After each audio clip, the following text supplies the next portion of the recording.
할렐루야. 네, 오늘 수예배 나오신 여러분들 주님의 이름으로 환영하고 축복합니다. 잘 나오셨습니다. 수요 예배마다 지금 계속 야고보서 말씀을 살피고 있습니다. 오늘은 2절부터 4절까지의 말씀을 나누어서 가지고 하나님의 말씀, 믿음의 유익에 대하여 나누고자 합니다. 특히 이렇게 수요일이나 혹은 주일 예배에 나올 때 여러분 마음 한쪽에 내가 신앙생활을 하게 되면 내게 어떤 유익이 있지 하는 생각을 하게 되지요. 이건 초신자는 말할 것도 없고 저 또한 그런 생각을 갖습니다. 내가 하나님을 믿는다는 것이, 내가 이 사명을 감당한다는 것이 내게 무슨 유익이 있지라는 생각을 하게 되죠. 물론 그동안 신앙생활을 잘 해오셨다 하더라도 이런 질문은 계속해서 마음에 품을 수 있습니다. 나쁜 질문이라는 것이 아니고 오히려 건강할 수 있습니다. 오늘 저는 그런 질문에 관하여서 믿음의 유익에 대한 말씀을 좀 전하려고 합니다. 물론 신앙생활을 할 때 오는 유익에 대하여 성경은 너무나도 많이 말하고 있기에 그걸 다 얘기할 수는 없고, 오늘 저는 우리가 함께 읽으신 이 본문을 중심으로 믿음의 유익을 좀 말씀을 드리려고 합니다. 오늘 본문은 우리가 신앙생활을 할 때 어떤 유익이 있다고 이 편지를 쓰고 있는 사도 야고보는 말하고 있습니까? 불신자가 초대를 받아서, 전도를 받아서 교회에 방문하고 내가 이제 이 교회를 다니겠습니다 하고 등록카드를 써내고 교회가 주는 선물을 받는 순간 인생이 꽃길로 변한다고 말합니까? 혹은 여러분들이 저의 설교를 듣고 그래, 내가 목사님 말처럼 저렇게 해봐야 되겠다, 신앙생활을 조금 더 열정적으로 믿음 있게 하기로 결심하셨다고 해서 곧바로 여러분의 삶이 바뀌냐는 거예요. 그렇지 않습니다. 여전히 근심, 걱정, 여전히 해결해야 될 일들 여전히 품고 가죠. 물론 여러분이 예수님을 주님으로 모시고 내 마음에 영접하는 순간, 그래서 그런 결단이 여러분 마음속에 진심으로 생겼다면 여러분의 느낌과 상관없이 분명히 변하는 것이 있습니다. 가장 큰 변화는 예수 그리스도께서 여러분 안에 들어오는 거죠. 성령께서, 보혜사께서 내주하시는 변화는 반드시 있습니다. 그리고 여러분들은 하나님의 놀라운 영광스러운 자녀가 되지요. 그래서 우리는 둘째 사망의 해를 받지 않는 그야말로 엄청난 생명의 역사를 소유하게 됩니다. 그리고 이제부터 하나님이 예비하신 새 삶을 시작하게 됐다는 것이, 나는 십자가에 그리스도와 함께 죽었고 그리스도와 함께 다시 살리심을 받았다라고 하는 것을 깨닫게 되죠. 물론 우리의 인정 유무와 상관없습니다. 그것을 인정하든 인정하지 않든 상관없이 그것은 틀림없는 사실이죠. 비록 각자의 느낌이 내가 하나님의 자녀가 됐구나, 내가 천국의 기업을 입은 자가 되었구나, 내가 이제 둘째 사망의 해를 받지 않는 엄청난 축복을 받았구나, 내가 영원한 생명을 가진 자가 됐구나 라는 것이 여러분 느낌에 전혀 인지하지 못한다 하더라도 여러분의 삶에 일어나는 변화는 아무도 부인할 수 없습니다. 여러분들이 예수를 믿은 순간 그 모든 사실들은 그냥 동시다발적으로 우리에게 주어지지요. 그래서 한 사람의 인생이 이 땅에서 무엇을 하고 사느냐, 이 땅에서 어떤 권력을 누리고 사느냐, 이 땅에서 무엇을 맨날 먹고 마시고 쓰며 사느냐보다도 이렇게 따진다면 한 사람의 인생이 하나님의 아들 예수 그리스도를 영접하는 것보다 더 놀라운 사실이 없죠. 더 놀라운 축복도 없습니다. 그러므로 이 시간에 그 마음을 염두하고 나오신 저와 여러분들은 하나님께서 우리에게 행하신 일에 대하여 감사하고 항상 찬양해야 되니 마땅합니다. 그래서 감사와 찬양은 결국 뭐예요? 믿음의 표현이죠. 그가 믿음이 있다고 하는데 찬양이 없습니다. 그가 믿음이 있다는데 감사가 없어요. 그러면 사실은 믿음이 없다고 봐야죠. 만약 여러분의 삶에 오신 하나님께 내가 감사드리고 계시다면 여러분의 삶은 변한 것이 틀림없습니다. 하나님께 감사해. 그래서 성도를 위해서 뭔가를 해주고 싶어. 교회가 한다고 하는 일에 동참하고 싶어. 그러면 이미 여러분의 삶은 변하고 있는 거예요. 여러분의 신분이 변한 것을 믿기를 축원합니다. 그러면 신앙의 삶을 살기로 결단하시고 이 자리에 오신 여러분의 신앙은 여러분들의 인생에 어떤 유익을 갖다 주냐는 거예요. 쉽게 말하면 내가 예수 믿는 게 여러분의 인생에서 어떤 유익이 되냐는 거예요. 먼저 신앙은 현실을 있는 그대로 바라보게 합니다. 매우 중요한데요. 여러분들의 신앙, 우리가 갖고 있는 이 믿음이 우리의 인생에 유익을 주는 첫 번째는 현실을 있는 그대로 바라보게 합니다. 오늘 본문 2절 보세요. 내 형제들아 너희가 여러 가지 시험을 당하거든 이라고 말합니다. 내 형제들아 너희가 여러 가지 시험을 당하거든.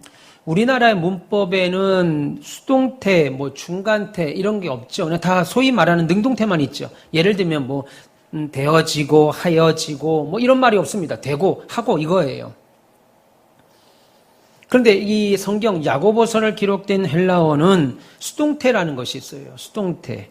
뿐만 아니라 국어에서는 일어나지 않은, 그래서 아직 일어날지도 아니면 안 일어날지도 모르는 그야말로 가정하여 하는 문법이 있습니다. 소위 가정법이라고 하죠.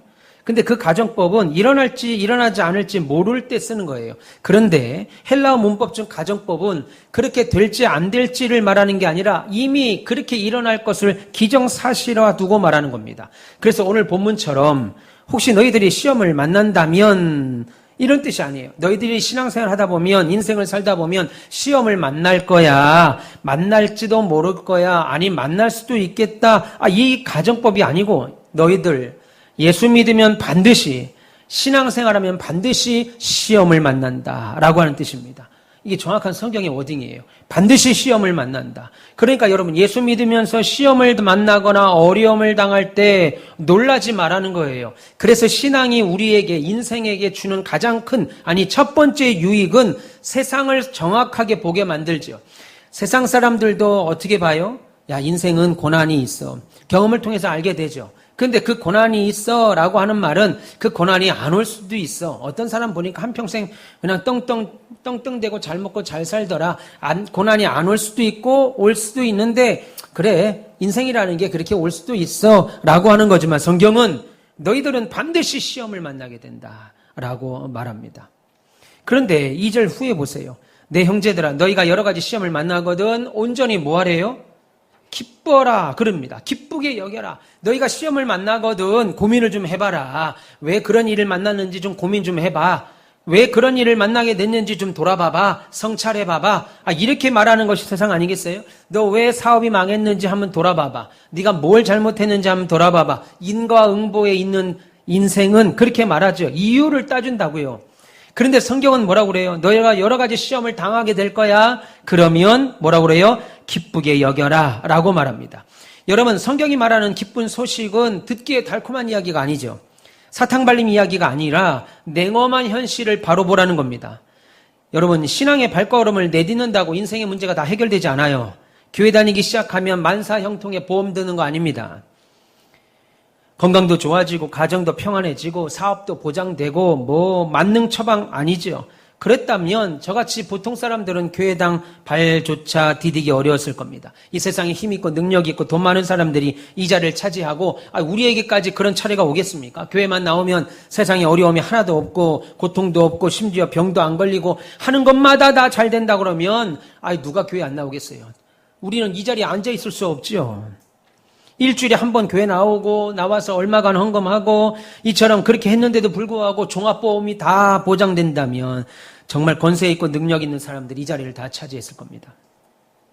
그런데 다행히도 신앙은 인간사 모든 일에 모든 문제에 대하여 완벽한 보험 증서를 제시하지 않는다는 거예요. 오히려 신앙의 사람, 오늘 야고보 사도는 온 세상에 흩어진 믿음의 형제들에게 뭐라고 말하는 첫 번째 그 권면에 이렇게 말하죠. 얘들아, 신앙인의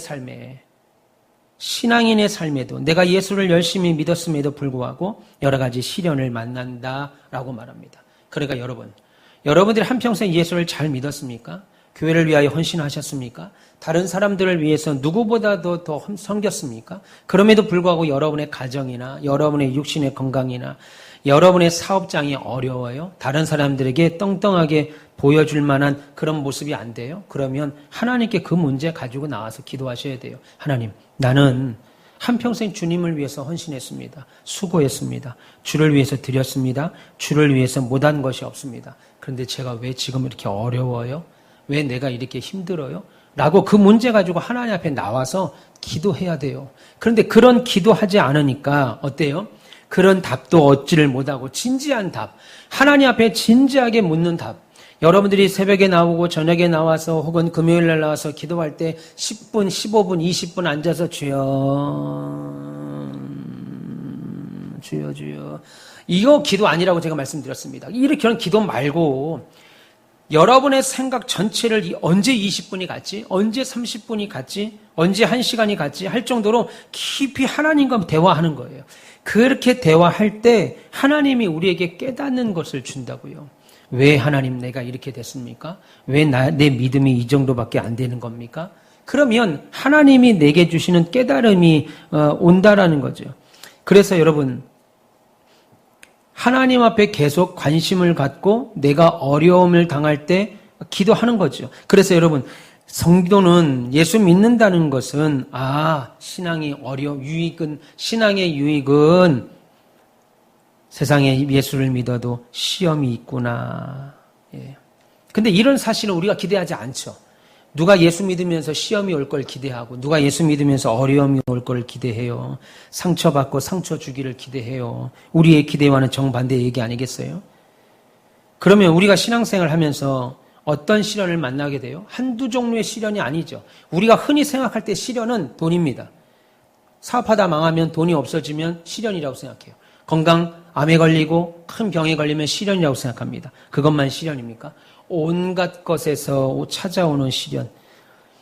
여러분, 일반적인 불신앙의 사람들이 당하는 모든 시련 다 신자도 당합니다. 그러면 이런 질문 하겠죠. 목사님, 그러면 구태여 신앙생활을 왜 해야 돼요? 세상에 사는 사람들도 다 당하는 시련을 예수 믿는 사람들도 똑같이 만난다면 도대체 신앙생활하는 유익이 뭡니까? 왜 예수 믿는 이유가 뭡니까? 예수 안 믿는 사람들도 사업하다 망하는데 예수 믿는 사람들도 사업하다 망하면 예수를 왜 믿습니까? 교회 왜 나옵니까? 신앙의 유익이 뭡니까? 라고 생각을 하죠. 여러분, 이럴 때 신자의 필요한 답이 그거예요. 신앙의 유익은, 예수 믿는 목적은 모든 시련을 피해가는데 그것을 보장하는 데 있지 않다는 겁니다. 여러분, 코로나 시국 때 교인들이 하도 교회가 다 코로나의 바이러스의 온산이라고 난리를 쳐대서 교회 모이지도 않고 텔레비전으로 컴퓨터로 예배를 3년씩이나 드렸습니다. 비대면 예배라고. 여러분, 교회 다니는 이유가 코로나 안 걸리기 위해서 다녀요? 교회 다니는 이유가 암에 안 걸리기 위해서 다닙니까? 신앙이 첫 번째로 주는 유익은 현실을 제대로 보는 겁니다. 내가 예수를 믿어도 시련이 있을 수 있구나. 그 시련은 단순히 돈, 건강이 아닙니다. 여러분, 돈과 건강은 이 세상에 있는 수많은 시련들 가운데 그냥 일부 하나예요. 예수 믿다 보면 찾아오는 고난이 있습니다. 그 고난이 뭐겠어요? 예수 안 믿는 사람들과 똑같이 인생을 살 때 찾아오는 고난이 있죠. 먹고 마시고 입고 쓰는 것에 대한, 병에 대한 생로병사라고 그러잖아요. 그리고 또 하나는 뭐겠어요? 사명을 감당하는 데 오는 고난이 있습니다. 사명을 감당하는 데 오는 고난. 내가 집사로서, 권사로서, 장로로서 그 직분에 걸맞은 믿음을 갖고 있어야 되는데 그 믿음에 걸맞은 사명 감당을 하려 할 때 내 육신은 감당하지가 못해요. 내 마음은 그 믿음을 담을 그릇이 못돼요. 그럼에도 불구하고 내가 받은 이 믿음 때문에 내가 더 그리스도의 장성한 분량으로 성장해야 되겠구나 하는 믿음을 갖게 되죠. 그러면 그런 믿음을 가지면 하나님이 다 돕습니까? 아니에요. 마귀가. 욥기에 보면 욥이 동방의 의인입니다. 그냥 전 세계에서 가장 좋은 믿음을 갖고 있었어요. 근데 마귀가 하나님이 저 사람에게 모든 걸 다 줬으니 저가 믿지요. 교회 잘 다니죠. 장로의 직을, 권사의 직을, 목사의 직을 잘 감당하죠. 저에게 건강 뺏어보세요. 사람 뺏어보세요. 돈 뺏어보세요. 그가 어떻게 신앙생활 하는가 대본에 보일 겁니다. 그러니까 하나님이 어떻게 해요? 놀랍게도 뭔 소리 하고 있냐? 네가 뭔데 우리 욥을 건드려? 썩 물러가라. 이게 정상적인 방법인데 그래? 그렇게 해봐. 하나님이 허락한다고요. 그래서 욥에게 가정이 박살이 나죠.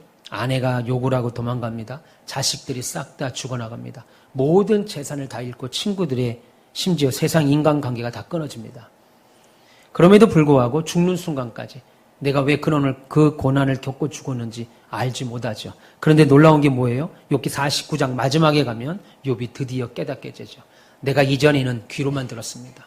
내가 이전에는 다른 사람이 얘기해주는 하나님만 알았습니다. 내가 이전에는 그냥 간증거리에서 들리는 그 정도의 하나님만 알았습니다. 그런데 고난을 통과하고 보니까 내가 내 눈으로 여호와 하나님을 봅니다. 그게 욥의 결론 아니겠어요? 하나님이 나를 불 속에 집어넣어서 나를 정금과 같이 만드시는 것이 하나님의 뜻이었구나. 그것이 고난 주신 뜻이었구나. 왜 아내가 도망가고 왜 자식들이 다 죽어나가고 왜 내게 육신의 병이 찾아왔고 내게 왜 10명이 넘는 자녀들이 하루아침에 죽어버리고 세상의 모든 관계가 다 끊기는 이 형벌을 주셨는지는 모르고 죽어요. 한평생 모르고 죽습니다. 그래서 여러분, 신앙의 유익은 그 모든 시련을 피해가는 데 있지 않고 세상은 어떤 시련이라도 만날 수 있고 겪을 수 있다라고 하는 현실을 막연하게 살다 보면 어려움이 찾아와. 근데 언제 올지는 모르지만 그냥 어려움이 찾아와 정도가 아니고 오면 뭐 어쩔 수 없고 안 오면 너무 좋고 이게 아니라 신자의 삶은 반드시 어려움이 찾아온다라고 하는 것을 제대로 볼 수 있는 것이 신앙이 우리 인생에게 주는 첫 번째 유익입니다. 여러분, 저와 여러분들이 가지고 있는 우산, 그게 5,000원짜리 비닐 우산이든, 10만 원, 20만 원, 어디 보니까 100만 원짜리 우산도 있더라고요. 100만 원짜리 우산이라든, 그 우산을 갖고 있으면 비를 피하죠. 그래서 그 비 피하려고 여러분 우산을 가져 나가지만, 모든 비 다 피합니까? 위에서 아래로 절절절절 내리는 비나, 마치 옆으로 부딪히게 들어오는 비, 태풍, 못 막습니다. 우산 다 뒤집어지죠.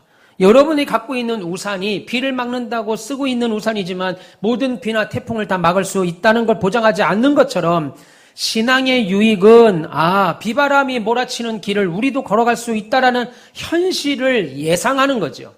신자가 무슨 문제를 딱 만나면 느닷없이 막 이렇게 허둥지둥 되는 것이 아니고 어려움이 있을 수 있는 거구나. 미리 겨뤄보는 거예요. 미리 보는 거예요. 예수 믿는 것은 그럴 수 있구나. 그가 예수가 아닌데 그럴 수 있겠구나. 이래야 되는데. 무슨 문제 만지면 그냥 허둥지둥 되죠. 막.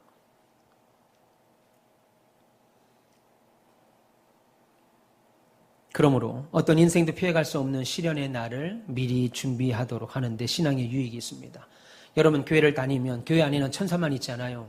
교회 안에는 죄인들이 모인 곳입니다. 내 생각과 다르고 말하는 방법이나 생각하는 것이나 믿음의 수준들이 전부 다 달라요. 그래서 교회를 다닌다고 해서 유익이 있는 것이 아니고 교회를 다닐 때도 교회 때문에 혹은 사람 때문에 혹은 어려움이 신앙 감당하는 일, 사명 감당하는 일에 어려움이 있을 수 있겠구나. 있을 수 있다라고 하는 눈을 갖게 하는 것이 신앙의 유익이죠. 그래서 복음은 절대 허황된 보장을 하는 것이 아닙니다. 이단들과 달라요. 우리만 오면 여기만 오면 구원받는다. 구원파들 여기만 오면 구원받는다. 사업의 성공도 보장한다. 사이비하고 다릅니다. 우리 신앙인들은 반드시 시련이 있다. 인생에 어려움이 있다라고 하는 말을 들을 때 여러분의 기대를 깨트릴 수도 있겠죠. 이 말이 예수를 믿으면 다 잘 돼야 되는 게 아니야. 그래도 여러분이 살아가면서 가장 유익한 사실은 그래도 교회 안에 있는 것이 복되다고 하는 사실입니다. 교회를 벗어나 있는 것이 복된 겁니다. 여러분, 오늘 신앙의 유익은 현실을 바로 보게 하는 것만이 전부가 아니고 오늘 우리가 읽은 성경을 통해서 보여준 두 번째 유익이 또 있는데 그것은 그 현실을 대처하게 도와준다는 거예요. 믿음이. 여러분, 믿음이 여러분들이 시련을 당하고 어려움을 당할 때 그것을 대처하게 만든다는 거예요. 움직이게 만든다는 거예요. 4절 보세요. 형제들아, 너희가 여러 가지 시험을 만나거든 온전히 기쁘게 여겨라. 그렇게 말합니다. 신앙은요, 모든 인간이 피해갈 수 없는 시련을 기쁨으로 바꾸는 능력을 만들어요. 왜 그래요? 어떻게 그런 능력이 생겨요? 왜냐하면 신자만이 갖는 관점 때문에 그렇지요. 신앙인은 전능하신 하나님을 믿는 사람입니다. 또 전능하신 하나님께서 우리를 사랑한다라고 믿는 사람입니다. 그리고 내가 당한 상황이나 고통이나 이런 거 상관없이 나를 향하신 하나님의 뜻이 있고 계획이 있다는 것을 믿는 사람이죠. 세상 사람은 어때요? 사업이 잘 나가다 사업이 망하면 그 사람하고 관계 안 갖죠. 관계가 다 끊어집니다. 뭐 하나 실수하면 그거 가지고 인생이 다 끊어집니다. 근데 우리 하나님은 그렇게 하시는 하나님이 아니라는 거예요. 여러분이 무슨 상황을 당하든 어떤 공통 가운데 있든 상관없이 나를 향한 놀라운 뜻과 계획이 있어요. 그래서 여러분들이 신앙생활 중에 도무지 이해할 수 없는 일을 만나거든 그것은 하나님이 하실 거라고 믿고 여러분들은 여러분들의 신앙생활을 해 나가셔야 되는 거예요. 그게 신앙이 우리에게 주는 두 번째 유익입니다. 신앙은 현실을 대처하게 만든다는 거예요. 그래서 성경이 뭐라고 그래요? 산이 변하여 바다에 빠지든지 바다가 흉흉하여 쓰나미가 넘치든지 두려워하지 않는다라고 성경은 말합니다. 이런 성경 너무나도 잘 알고 있어서 기도할 때마다 그냥 입에 늘 고백하는 신앙인데 정작 우리의 삶에는 아주 작은 거 하나만 딱 부딪혀도 그냥 희둥희둥거려요. 아, 저가 저렇게 오랫동안 예수 믿은 사람이었나? 저가 오랫동안 그렇게 기도했던 사람인가? 저가 그렇게 오랫동안 나와 함께 했던 사람인가? 그냥. 근데 말은 어때요? 기도할 때 어때요? 산이 변하여 바다가 빠지든지 뭐 바다가 쓰나미가 넘치든지 두려워하지 않습니다. 왜 우리가 두려워하지 않아요? 여전히 우리를 사랑하시죠. 여러분들이 어떤 죄 가운데 있든 어떤 어려움 가운데 있든 어떤 시련 가운데 있든 하나님은 여전히 여러분들을 사랑합니다. 로마서에 뭐라고 그래요? 그 어떤 것들로도 우리를 그리스도의 사랑에서 끊어낼 수 없다라고 말하죠. 이 땅의 삶 잠시 고통입니다. 이 땅에서의 삶 7, 80년의 삶이에요. 여러분들이 지금 7, 80년의 그 삶 가운데 어느 정도 와 계셨는가 한번 보세요. 그러면 소망이 더 있지요. 아, 내가 믿음을 지켜서 그 마지막 하나님이 주시는 면류관을 바울뿐만 아니라 그 바울과 같이 내가 믿음을 지켰던 나에게도 준비하실 것이라고 하는 믿음을 갖고 사니까 어떻게 되겠어요? 어려움에도 당연히 행동이 나가죠. 당연히 하나님이 여러분들의 상황이 어찌하든 간에 여러분들에게 저에게 하나님이 예비하신 목적과 뜻이 있어요. 그래서 그 목적과 뜻을 찾아야 돼요. 뭘로 찾아요? 말씀으로 선포되는 그 말씀에서 찾아야죠. 그리고 기도하면서 찾아야죠. 그래서 그 길을 가는 게 신자의 길입니다. 가마품으로 여기는 새로운 삶의 비결을 알려주게 되지요. 그것이 뭐라고 그래요? 야고보 사도가 당시에 흩어져 있던 믿음의 사람들에게 하는 말입니다. 형제들아, 너희가 여러 가지 시험을 만나거든 온전히 기쁘게 여겨라. 왜 기쁘게 여길 수 있어요? 온갖 시험을 만나는데 어떻게 기뻐할 수 있어요? 우리 인간은 그렇게 못하잖아요. 손가락에 조그만 가시 하나 박혀도 하루 종일 걸리적거립니다. 안 빠지면 막 이거 하나 가지고. 그럼에도 불구하고 온갖 시련 가운데 좌절하지 않고 어떻게 기쁘게 이길 수 있어요? 하나님이 우리를 향한 완벽한 계획이 있다고 신뢰하는 거죠. 이 일은 하나님이 내게 어려움을 줬지만 이 일을 통하여 하나님이 분명히 뜻이 있다. 그래서 주님께는 이렇게 말하죠. 예수님은 요한복음 10장 10절에 내가 온 것은 양으로 생명을 얻게 하고 더욱 풍성히 얻게 하려 하는 것이다 라고 말합니다. 세상에 오신 이유, 양 같은 저와 여러분들에게 새로운 생명 주시려고 오셨어요. 그런데 단순한 새로운 생명뿐만 아니라 풍성한 삶을 주시려고 오셨다는 거예요. 물론 오늘의 하늘이 오늘은 맑은데 내일은 흐릴 수가 있습니다. 오늘은 너무 더운데 내일은 매서운 추위가 찾아올 수도 있겠지요. 그럼에도 불구하고 하늘의 태양은 늘 떠 있습니다. 비록 우리의 삶이 비바람에 몰아쳐가지고 늘 우왕좌왕하고 우리를 향하신 하나님의 관심은 없는 것 같이 보여도 절대로 사라지지 않습니다. 그러니까 여러분, 하나님의 놀라운 계획이 저와 여러분들에게 있다는 것을 믿고 기뻐하라 라고 말하죠. 물론 시련으로 한숨도 쉽니다. 눈물도 흘립니다. 근데 잘 생각해 보세요. 지나가 보면 그것들이 저와 여러분들을 성장하는 방법이라고요. 아이들이 어릴 때 한 번씩 아픕니다. 열이 납니다. 그래서 한 번씩 병원에 갔다 옵니다. 그리고 나면 아이가 잘하잖아요. 말 못하던 아이들이 말이 튀기도 하고, 뒤집지 못했던 애들이 뒤집기도 하고, 뒤집기만 했던 애들이 언젠가는 일어나기도 합니다. 그래서 여러분, 고난은 사람을 성장하게 하지요. 그런 모습을 보시면서 하나님이 우리에게 알려주는 사인이라고요. 야, 네 손자들 봤지? 네 자식들 봤지? 너희들도 그래. 너희들도 고통이 지나고 나면 더 성숙해져 믿음의 어른이 될 거야 라고 말합니다. 여러분, 믿음의 어른이 되십시오.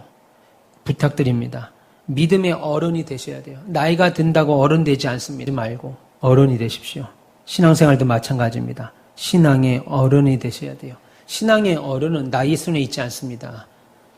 하나님의 뜻을 따르면서 하나님의 믿음의 거룩한 영적 유익이 있으면 좋겠습니다.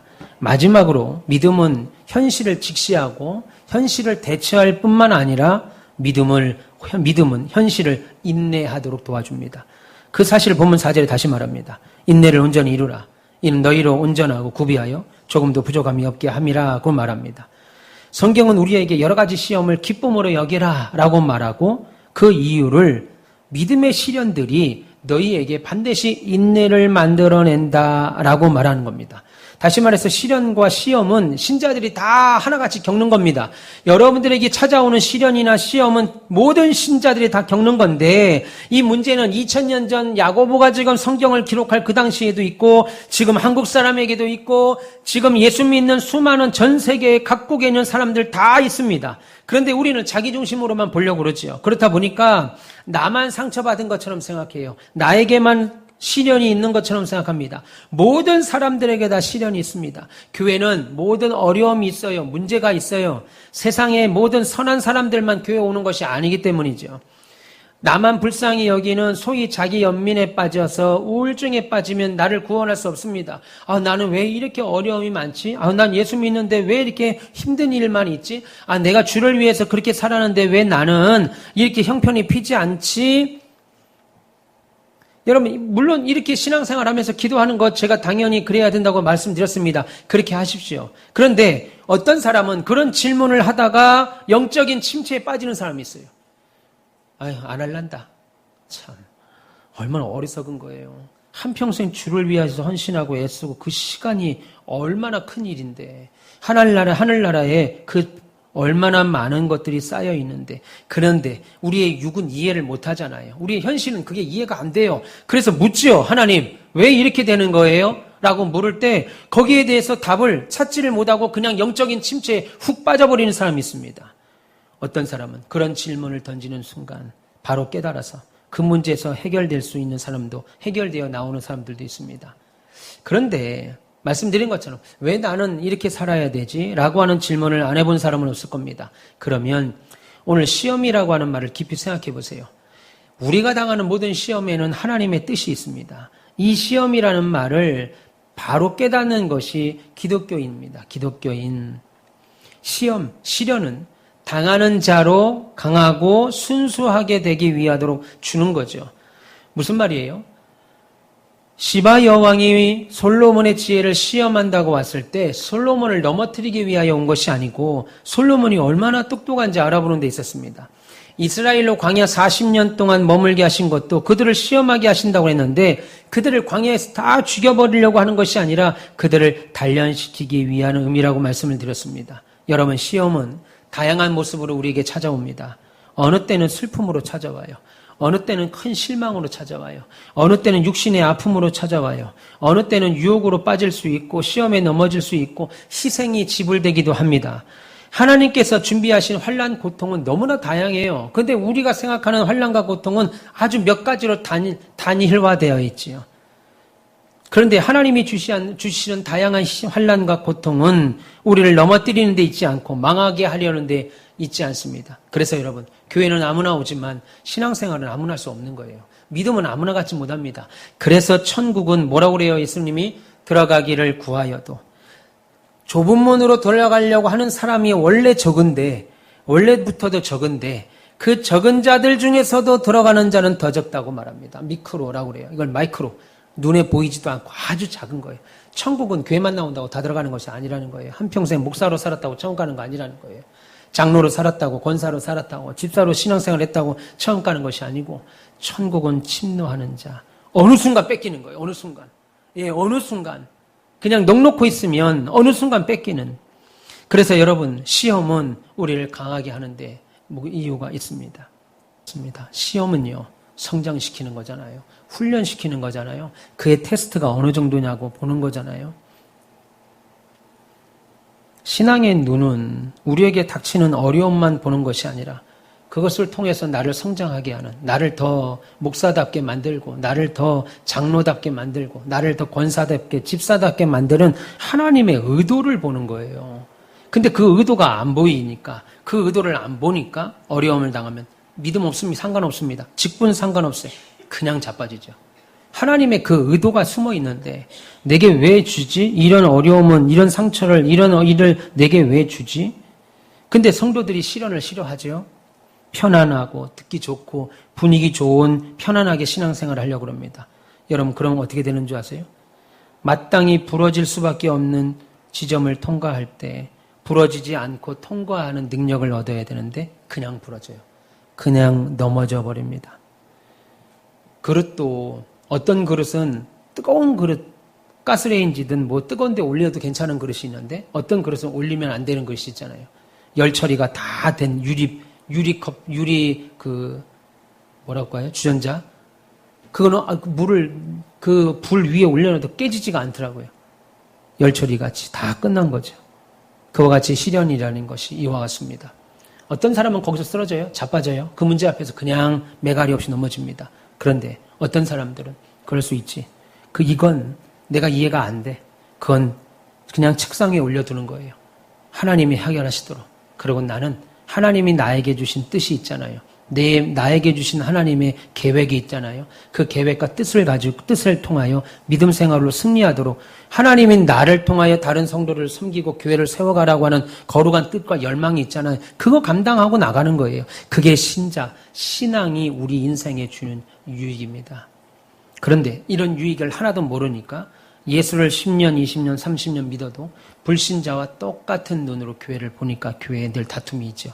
교회에 늘 분쟁이 있고요. 분란이 있습니다. 그 자체가 좋은 것은 아니죠.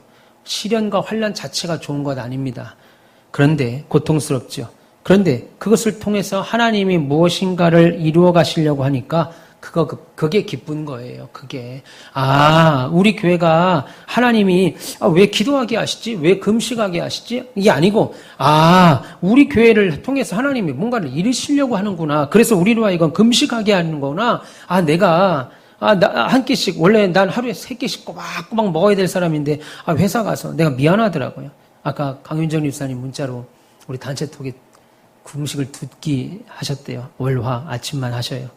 근데 막 어지럽고 힘들고 쓰러질 것 같고 일이 손에 안 잡히고 사람을 볼 때마다 짜증이 나고 성품이 좋아서 그런 얘기는 안 하셨지만 그럴 것 같아요. 회사를 다니잖아요. 아침부터.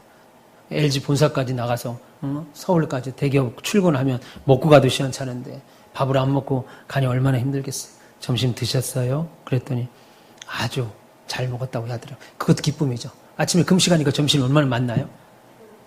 나는 2끼를 금식하니까 저녁이 만나더라고요. 금식하는 것 자체는 고통스럽죠.